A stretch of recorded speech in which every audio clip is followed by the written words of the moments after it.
ಪಾಪ ನಮ್ಮ ವಿಷ್ಣು ಇವತ್ತು ಸತ್ತೇ ಹೋದ. Hey guys, welcome to my mini vlog. So ಇವತ್ತು ಫಸ್ಟ್ ಡೇ ಕಾಲೇಜ್ಗೆ ಹೋಗ್ತಾ ಇದ್ದೀನಿ. ಅಲ್ಲ, ಇವತ್ತು ಈ ಸೆಮ್ದು ಫಸ್ಟ್ ಡೇ ಕಾಲೇಜ್ಗೆ ಹೋಗ್ತಾ ಇದ್ದೀನಿ. ಅದಕ್ಕೆ ನೀಟಾಗಿ ರೆಡಿಯಾಗಿದ್ದೀನಿ ಅಂತ ನೋಡ್ಕೊಂಡು ಮುಖಾನ ಕ್ಲಾಸ್ಗೆ ಹೋದೆ. First day first class, problem ಕೂಡ ಫಸ್ಟ್ ಬಂತು. ಬಟ್ ಆದರೆ ಪ್ರಾಬ್ಲಮ್ ಮಾಡ್ತಾಯಿದ್ರೆ ಡಿಸ್ಟರ್ಬೆನ್ಸ್ ಮಾಡೋಕ್ಕೆ ಅಂತಲೇ ಇಂಥ ನನ್ನ ಮಕ್ಕಳು ಪಕ್ಕದಲ್ಲಿ ಕೂತ್ಕೊಂಡು ಗೇಮ್ ಆಡ್ತಾ ಇರ್ತಾರೆ. ಅದಲ್ಲದೆ ಫ್ರಂಟ್ ಬೆಂಚಲ್ಲಿ ಕೂತಿರೋ ಈ ನನ್ನ ಮಗನು ಗೇಮ್ ಮಾಡ್ತಾ ಇದ್ದ. ಸೊ ಇವತ್ತೆಲ್ಲ ನಡೆಯಲ್ಲ ಇವತ್ತು ಕ್ಲಾಸು ಅಂತ ಗೊತ್ತಾಯಿತು. ಸೊ ಅದಕ್ಕೆ ನನ್ನ ಫ್ರೆಂಡು ಇವನ ಜೊತೆಗೆ ಹೊರ್ಗಡೆಗೆ ಹೋಗಿ ವಾಪಸ್ಸು ಕ್ಲಾಸ್ ಐತೆ ಅಂತ ಬೇಗ ಓಡಿ ಬಂದೆ 10 ನಿಮಿಷ ಮುಂಚೆನೇ ನೀರು ಕುಡ್ಕೊಂಡು.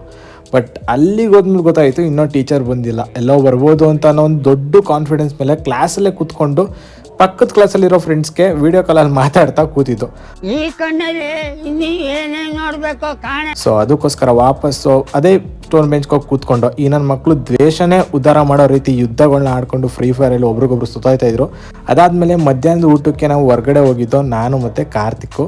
ಸೊ ಹೊರಗಡೆ ಹೋಗಿ ಊಟ ಮಾಡಿಕೊಂಡು ಅದಾದಮೇಲೆ ರೂಮಿಗೆ ಬಂದು ಮಲ್ಕೊಂಡು ಒಂದು ಲಾಂಗ್ ಬ್ರೇಕ್ ತೊಗೊಂಡು ಜಿಮ್ಗೆ ಹೋದೆ. ಇವತ್ತು ಒಳ್ಳೆ ಚೆಸ್ಟ್ ವರ್ಕೌಟ್ ಮಾಡಬೇಕು ಅಂತ ಅಂದ್ಕೊಂಡು ವರ್ಕೌಟ್ಗೆ ಅಂತ ಹೋದೆ.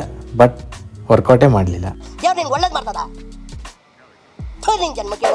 ಸೊ ಅದಕ್ಕೋಸ್ಕರನೇ ಅದಾದ್ಮೇಲೆ ಒಂದು ಪಿಸ್ತಾ ಮಿಲ್ಕ್ ಶೇಕ್ ತಗೊಂಡು ಕುಡ್ಕೊಂಡು ಮಲ್ಕೋತಾ ಇದ್ದೀನಿ. ಫಾಲೋ ಮಾಡ್ರಪ್ಪ, ಅಟ್ಲೀಸ್ಟ್ ಲೈಕ್ ಆದ್ರೂ ಮಾಡ್ರೋ.